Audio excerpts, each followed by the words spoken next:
Hallelujah. प्रभु का धन्यवाद, परमेश्वर की स्तुति हो। आइए हम प्रभु का धन्यवाद करेंगे। महान जीवित परमेश्वर आपका धन्यवाद, राजाओं के राजा सर्वशक्तिमान परमेश्वर आपकी स्तुति हो। Hallelujah hallelujah. तारीफ तारीफ तारीफ तारीफ तारीफ तारीफ तारीफ तारीफ। धन्यवाद धन्यवाद धन्यवाद धन्यवाद। परम पवित्र परमेश्वर आपकी स्तुति करते हैं। महान और जीवित परमेश्वर आपकी वेदी पर खड़े होते हैं। पिता, हम इस योग्य नहीं कि आपकी वेदी पर खड़े हो सकें। आपने सौभाग्य दिया प्रभु जी। आपने हमारे सारे गुनाहों को अपने लहू से धो दिया, क्षमा किया। धन्यवाद आपकी उस करुणा के लिए, उस महाकरुणा के लिए जिसके कारण हम जीवित हैं। प्रभु जी, एक एक भाई बहन नौजवान यहाँ पर जितने बैठ कर के वचन सुनते हैं या अपनी जगहों पर जो यूट्यूब के द्वारा वचन सुनते हैं, पिता उनसे आज के वचन के द्वारा बातचीत करें। धन्यवाद पवित्र आत्मा जी, आप हमारे शिक्षक हैं। आप इन वचनों को सिखाएं और प्रभु संसार का प्रेम, संसारिकता का प्रेम, बहुत से आकर्षण जो जीवनों के अंदर पाए जाते हैं हम सबके, वो दूर होने पाएँ। धन्यवाद पिता। सब कुछ आपके हाथ में सौंपते हुए धन्यवाद के साथ प्रार्थना प्रभु यीशु के नाम से मांगते हैं, आमीन। हालेलुया। आइए हम एक भजन गाएंगे, थोड़ा सा गाएंगे और उसके बाद हम प्रभु के वचन में चलेंगे। 140 नंबर है। 140 नंबर। मेरे दुख और श्राप सब खत्म हो गए, नाश करने वाला मुझसे हट गया। मेरे दुख और श्राप सब खत्म हो गए, नाश करने वाला मुझसे हट गया। मेरे दुख और श्राप सब खत्म हो गए, नाश करने वाला मुझसे हट गया। मेमने के उस बहुमूल्य लहू में, मेमने के उस बहुमूल्य लहू में, जब शरण लिया तब मेरा उद्धार हुआ। जब शरण लिया तब मेरा उद्धार हुआ। मेरे दुख और श्राप सब खत्म हो गए, नाश करने वाला मुझसे हट गया। मेरे दुख और श्राप सब खत्म हो गए, नाश करने वाला मुझसे। मारा को मीठा करके देता है वो, मारा को मीठा करके देता है वो। चट्टान से प्यास को बुझाता है वो, चट्टान से प्यास को बुझाता है वो। मेरे दुख और श्राप सब खत्म हो गए, नाश करने वाला मुझसे हट गया। मेरे दुख और श्राप सब खत्म हो गए, नाश करने वाला मुझसे हट गया। मेरा बल और मेरा आनंद भी, मेरा बल और, सब बोले मेरा बल और मेरा आनंद भी। मेरा उद्धार यीशु है, हालेलुया। मेरा उद्धार यीशु है, हालेलुया। मेरे दुख और श्राप सब खत्म हो गए, नाश करने वाला मुझसे हट गया। मेरे दुख और श्राप सब खत्म हो गए, नाश करने वाला मुझसे हट गया। नाश करने वाला मुझसे हट गया। Hallelujah hallelujah. मेरे दुख और श्राप सब खत्म हो गए, नाश करने वाला मुझसे हट गया। आइए हम प्रभु के वचन में चलेंगे और हम आज, जैसा मैंने बताया, देखने जा रहे हैं आज्ञाकारिता का नतीजा और अनाज्ञाकारिता का परिणाम। इसके विषय में आज हम थोड़ा देखेंगे। थोड़ा समय आप लोगों के लिए, हम सब के लिए है, प्रभु के वचन के द्वारा अपने जीवनों को जांचने के लिए। आइए हम प्रभु के वचन में चलते हैं और व्यवस्था विवरण और उसका 28 अध्याय हम देखेंगे। मैं कुछ वचन पढ़ना चाहूँगा आप लोगों के लिए, सुनिए थोड़ा ध्यान से। 1 से लेकर के 8 तक पढ़ूंगा। लिखा प्रभु के वचन में, यदि तू अपने परमेश्वर यहोवा की सब आज्ञाएं जो मैं आज तुझे सुनाता हूँ चौकसी से पूरी करने को चित्त लगाकर उसकी सुने, तो वह तुझे पृथ्वी की सब जातियों में श्रेष्ठ करेगा। फिर अपने परमेश्वर यहोवा की सुनने के कारण ये सब आशीर्वाद तुझ पर पूरे होंगे। धन्य हो तू नगर में, धन्य हो तू खेत में, धन्य हो तेरी संतान और तेरी भूमि की उपज, और गाय और भेड़ बकरी आदि पशुओं के बच्चे। धन्य हो तेरी टोकरी और तेरी कठौती, धन्य हो तू भीतर आते समय और धन्य हो तू बाहर जाते समय। यहोवा ऐसा करेगा कि तेरे शत्रु जो तुझ पर चढ़ाई करेंगे वे तुझसे हार जाएंगे। वे एक मार्ग से तुझ पर चढ़ाई करेंगे परंतु तेरे सामने से 7 मार्ग से होकर भाग जाएंगे। तेरे खत्तों पर और जितने कामों में तू हाथ लगाएगा उन सबों पर यहोवा आशीष देगा। इसलिए जो देश तेरा परमेश्वर यहोवा तुझे देता है उसमें वह तुझे आशीष देगा। हालेलुया। प्रभु का धन्यवाद, प्रभु की स्तुति हो। प्रियो, यहाँ पर हम देखते हैं प्रभु के वचन के अंदर आज्ञाकारिता का नतीजा। जिस प्रकार से मैंने अभी बताया, पिछली बार जो संदेश था हमारा वो था गवाही कैसे दें, किस लिए, सुने और चले जाएं। वो लोग आशीष नहीं पाते, वो लोग परमेश्वर की हिस्सा का परमेश्वर की योजना का हिस्सा नहीं बन पाते हैं। कौन लोग? जो सिर्फ सुनते सुनते हैं और सुनते ही सुनते हैं बस, ठीक। लेकिन यहाँ वचन के अंदर देखिए क्या लिखा है, यदि तू अपने परमेश्वर यहोवा की सब आज्ञाएं,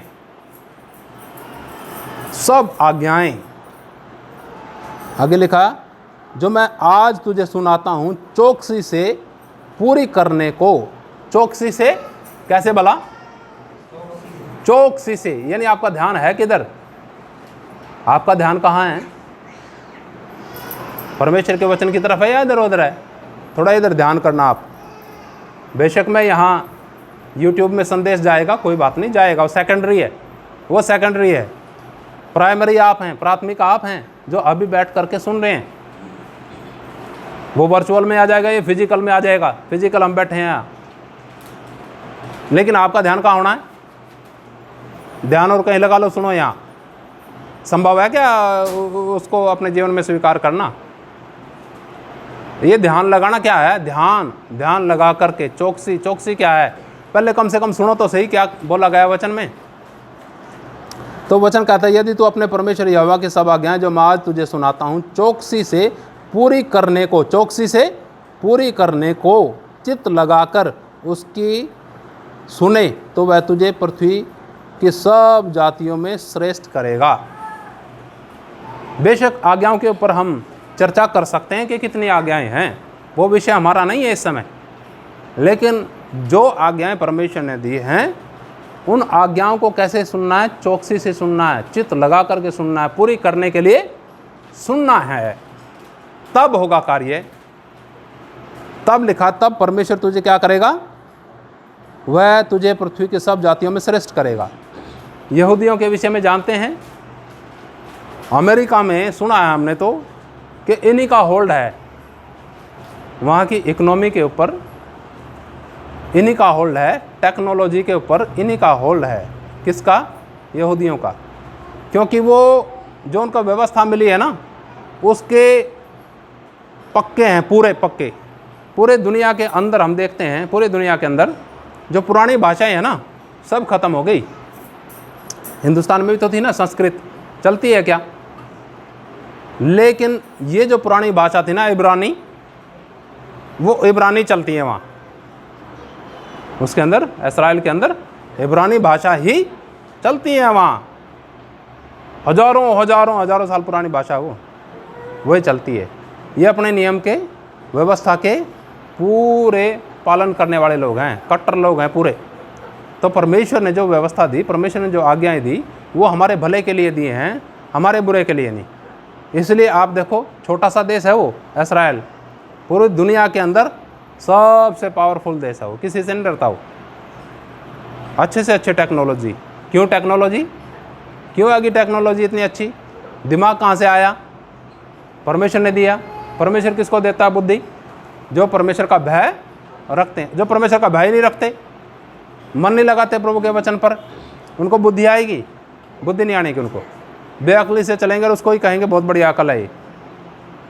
तो इसलिए जो परमेश्वर का वचन है, सुनिएगा ध्यान से, यहाँ लिखा वचन के अंदर, फिर आगे चलता हूँ मैं। यहाँ वचन के अंदर लिखा है 8वें वचन में कि तेरे खत्तों पर और जितने कामों में तो हाथ लगाएगा उन सब पर यहोवा आशीष देगा। विचार करने का विषय है, आप जिस काम में हाथ लगाते हो उसमें फेल होते हो क्या बार बार? है, अगर होते हो तो सोचो कहीं गड़बड़ है, जांचने की बात है अपने जीवन को क्या करना फिर, क्योंकि हर एक काम में हाथ लगाता हूँ उसी में फेल। क्यों फेल? क्योंकि परमेश्वर के वचन को पहला स्थान नहीं दिया। परमेश्वर के वचन को कौन सा स्थान दे दिया? दूसरा, तीसरा, चौथा।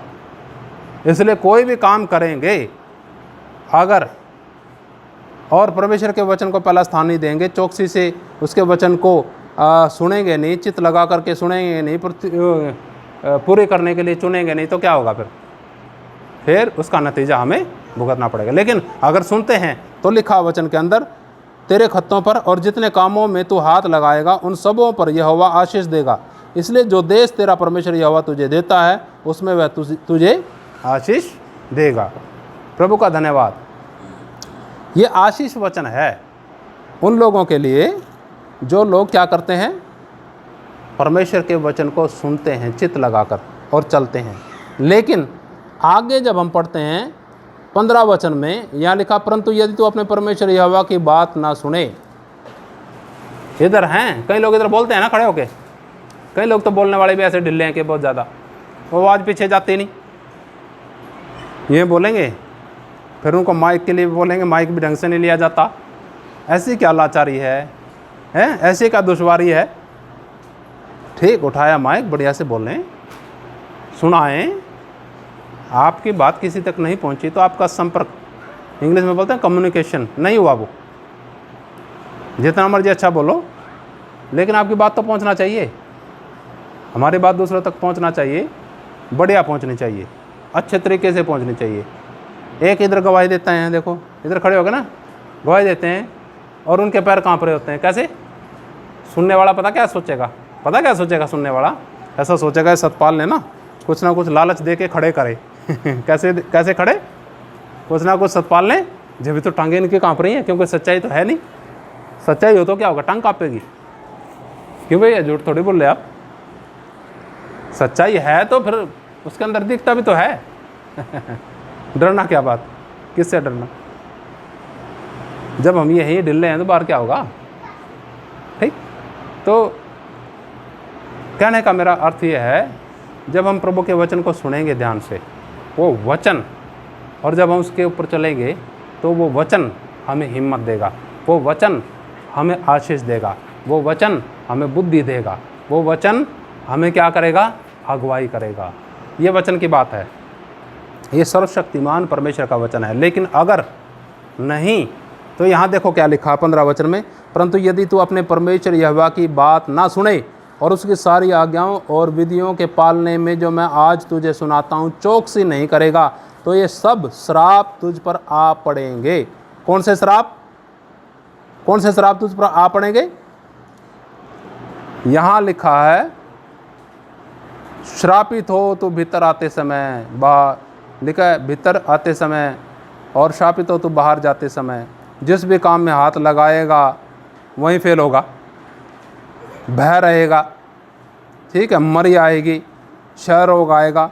इतने सारे श्राप हैं, पढ़ने हैं ना तो पढ़ लेना, घर जाके पढ़ने हैं तो पढ़ लेना, मैं सारे नहीं पढ़ने जा रहा हूँ। लेकिन यह है अनाज्ञाकारिता का परिणाम, ठीक है, अनाज्ञाकारिता का परिणाम। इससे कुछ बढ़ के नहीं, इससे कुछ घट के नहीं।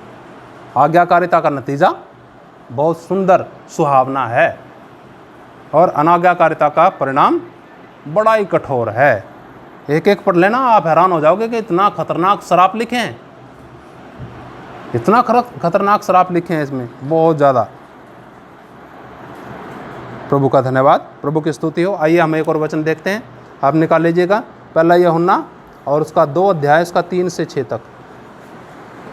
तो यहाँ पर हमने देखा है आज्ञाकारिता का नतीजा, और हम देख सकते हैं अनाज्ञाकारिता का परिणाम। आज्ञाकारिता मतलब आशीष, अनाज्ञाकारिता मतलब श्राप। पहला यूहन्ना 2 अध्याय 3 से 6 तक पढ़िएगा।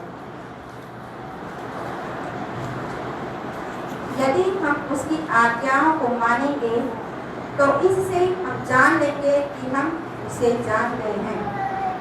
जो कोई यह कहता है मैं उसे जान गया हूँ, मैं उसकी आज्ञाओं को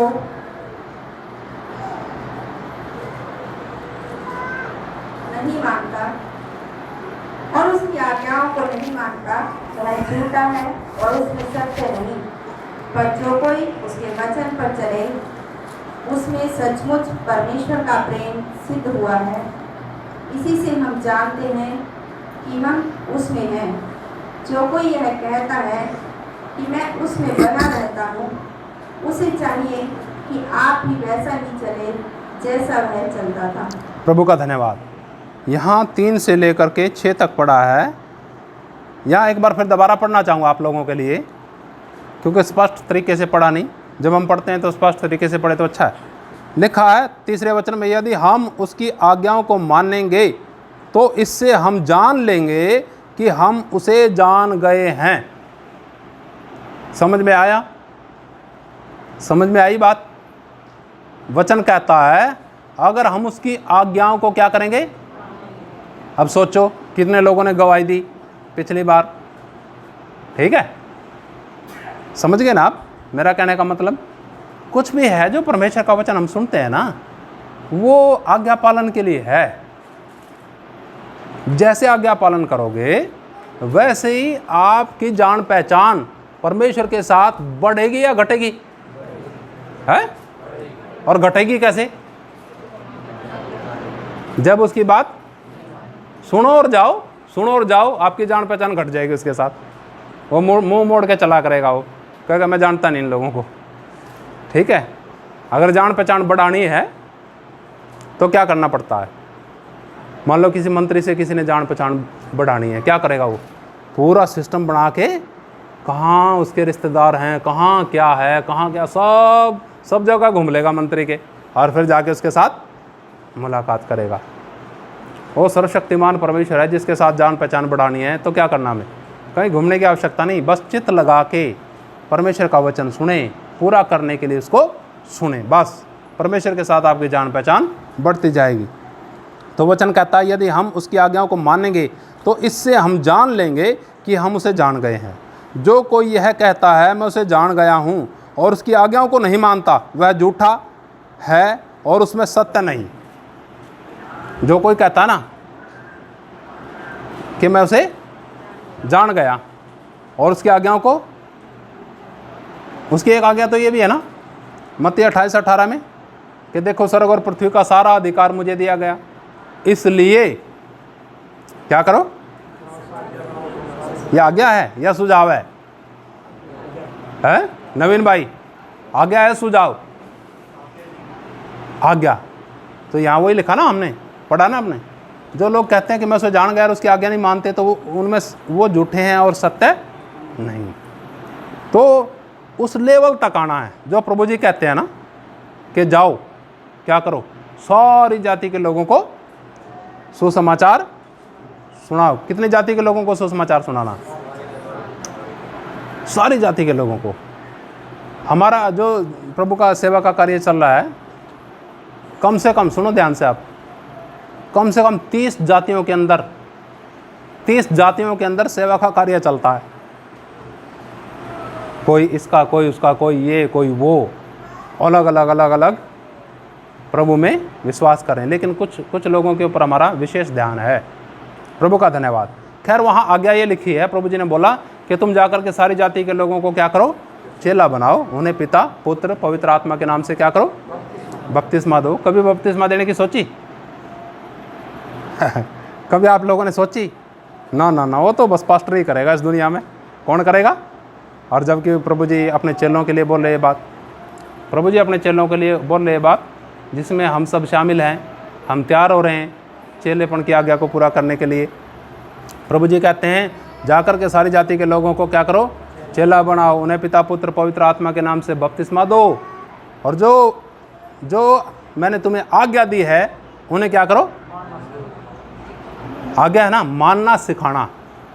जैसे मान लीजिए कोई बच्चा, छोटा बच्चा, अशोक जी जैसे छोटे बच्चे थे ना आपके, छोटे छोटे, अगर वो दवाई नहीं लेते होंगे तो कैसे देते होंगे? कैसे देते थे दवाई? भाई अशोक, कैसे देते थे दवाई? हैं? अगर नहीं लेंगे बच्चे तो कैसे देते हैं? हैं? जैसे नाक पकड़ के कोई बात नहीं प्यारे, ले चम्मच से पिए, ऐसे ऐसे पिलाते हैं हम भी, ठीक है। कई लोगों को बड़ा बुरा लगता है, कई लोग तो छोड़ के भाग भी चुके, कह रहे ये पास्टर तो पीछे पड़ गया। लेकिन वचन ऐसा कहता है, वचन कहता है जो मैंने तुम्हें आज्ञा दिया उन्हें क्या करो? मानना सिखाओ। इसलिए थोड़ा हम सख्त हैं, क्योंकि प्रभु ने आज्ञा दी है मानने के लिए। कोई सीखता है बड़ी अच्छी बात, नहीं तो फिर उन्हें क्या करते हैं? सख्ताई के साथ हम सिखाते हैं। आओ, अच्छी बात, ना हो तो कोई बात नहीं।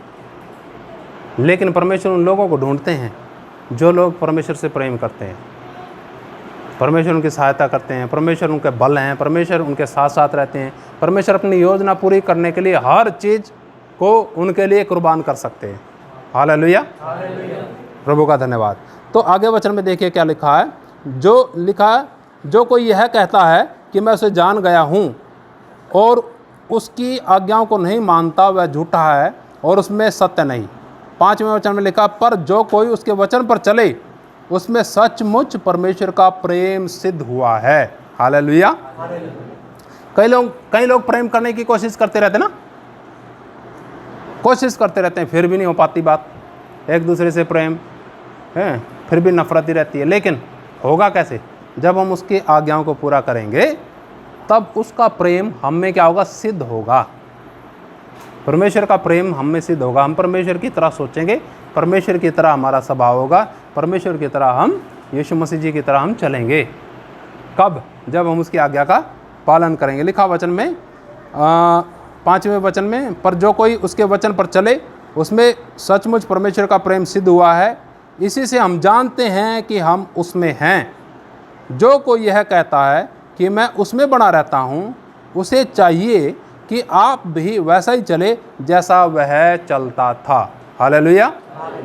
सोचा कभी किसके अनुसार समान चलने के लिए? पास्टर सतपाल के? किसके समान? किसके समान चलने के लिए सोचा है? सोचते हैं तो बड़ी अच्छी बात है। प्रभु यीशु मसीह के समान मैं भी चलूं। प्रभु यीशु मसीह गांव-गांव जाते थे, गली-गली जाते थे। लोगों ने क्या करा? बड़ा उनके वाहवाही करे कि बहुत बढ़िया, आज गांव में आए है, स्वागत, आज इधर गए, स्वागत। भूखे रहते हुए, परेशानी में, गर्मी में, बारिश में, हर एक कष्टों में, एकांत में प्रभु यीशु मसीह जी ने परमेश्वर का राज का सुसमाचार लोगों तक पहुंचाया। ये है जैसा वो चलता था वैसे हमें चलना। प्रभु यीशु मसीह खुद अपने चेलों को ऐसा कहते हैं, जैसे पिता ने मुझे भेजा, जैसे पिता ने मुझे, वैसे ही मैं भी तुम्हें भेजता हूँ। हालेलुया। तो हमें समझना चाहिए उस बात को। हम जिंदगी निकाल देते हैं जद्दोजहद में, सिर्फ इसी जद्दोजहद में कि कब मेरी मनोकामना, कब मेरी इच्छा पूरी हो, कब मेरे दिन क्या आए, अच्छे आए। इस दुनिया में तो आने के नहीं। अभी गीत गाया था ना हमने, क्या गीत गाया था वो? ऐसे देश विच असां चले जाना है जिथे भुख ते प्यास होनी नहीं। वो देश है जिसमें कोई कष्ट नहीं होगा, कोई भूख और प्यास नहीं होगी। लेकिन यहाँ तो होगा, भूख लगेगी, कष्ट भी आएंगे, समस्या भी आएंगी।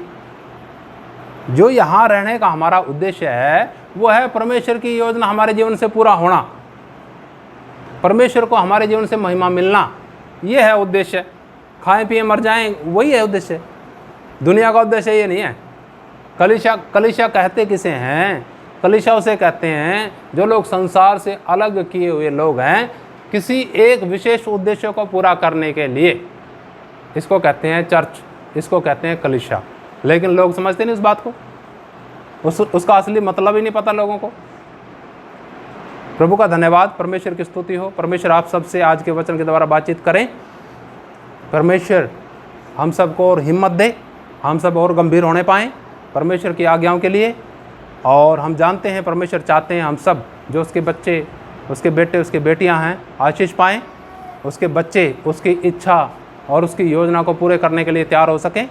तो इसलिए हमें भी गंभीर होने की आवश्यकता, हमें भी सोचने की आवश्यकता, मनन करने की आवश्यकता। जो वचन सुनते हैं यहाँ पर, कम से कम उन्हें सप्ताह भर मनन करें और परमेश्वर को बोलें, पिता मुझे समझा, इन वचनों के द्वारा क्या कर, मुझे समझा, ये वचन मुझे क्यों मिले, क्या करने के लिए। पढ़ते हैं ना हम सप्ताह भर, एक ही वचन पढ़ लो।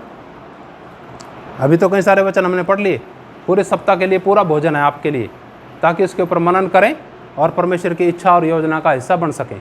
आइए हम सब आंखें बंद करेंगे। धन्यवाद महान और जीवित परमेश्वर, आपका धन्यवाद करते हैं, इस समय के लिए धन्यवाद करते हैं, आज के वचन के लिए धन्यवाद करते हैं। प्रभु आपके बेटे बेटियां जो वचन सुनते हैं प्रभु, वो आज्ञाकारी होने पाएँ, क्योंकि प्रभु आप ऐसे लोगों को ढूंढते हैं जो आपसे प्रेम करते हैं, और हम जानते हैं आपको प्रेम करना, आपकी आज्ञा का पालन करना है।